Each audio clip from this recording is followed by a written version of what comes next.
Hello everyone, let's talk about the common mistakes SAP students do during the training and the internship program at Erptoren. One of the most common and most dangerous one is not focusing on the business basics. So many students just focus on the software, but ignoring understanding the business needs is one of the biggest challenge we face when we teach SAP to our students.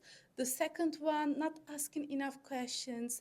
As you know, we have a perfect, very nice office in the Canary Wharf, and we have organizing a lot of workshops and the meetings. Since you are here, you should take more advantage of this situation and ask as many questions you want to learn SAP better. And third one is not practicing enough in the system.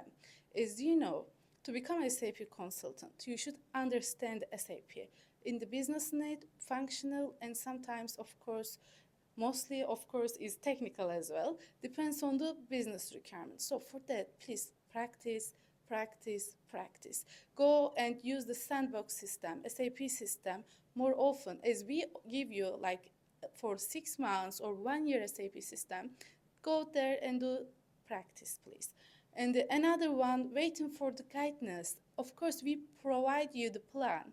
We help you and offer you and we guide you for your learning. But you should be also like own this situation, and you should be also self-motivated, self-disciplined to take the actions, by yourself and improve your learning journey. And the last one is actually ignoring these communication skills.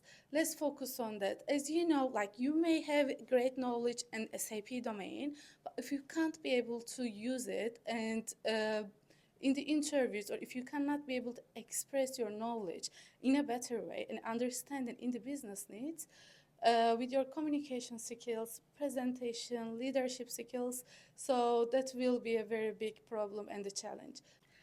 So take these lessons, take these advices to improve your learning journey.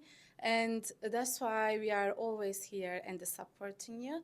And thank you very much for listening to me. And I wish you all the best during your SAP journey.